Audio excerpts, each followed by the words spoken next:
புகழ்பெற்ற அவனியாபுரம் ஜல்லிக்கட்டுக்கான முன்னேற்பாட்டு பணிகள் இன்று முதல் தொடங்கி இருக்கின்றன. கூடுதல் விவரங்களை செய்தியாளர் செல்வ சரவணனிடம் கேட்கலாம்.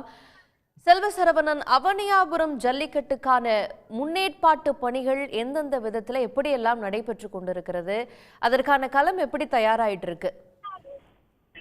உலக புகழ்பெற்ற மதுரை அவனியாபுரம் ஜல்லிக்கட்டு போட்டி நடைபெறுவதற்கான முகூர்த்த கால் நடப்பட்டு காளைகள் பரிசோதனை மையம் மற்றும் வாடிவாசல் பகுதியில் தடுப்பு வேலியில் அமைத்து வருகின்றனர்.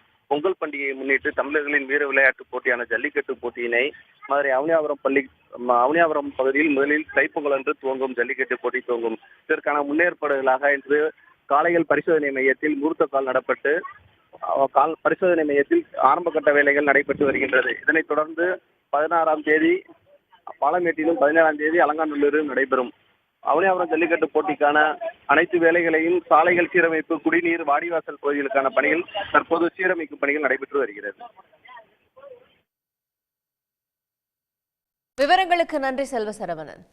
உடனுக்குடன் செய்திகளை தெரிந்து கொள்ள சன் நியூஸ் பெல் ஐகானை கிளிக் பண்ணுங்க.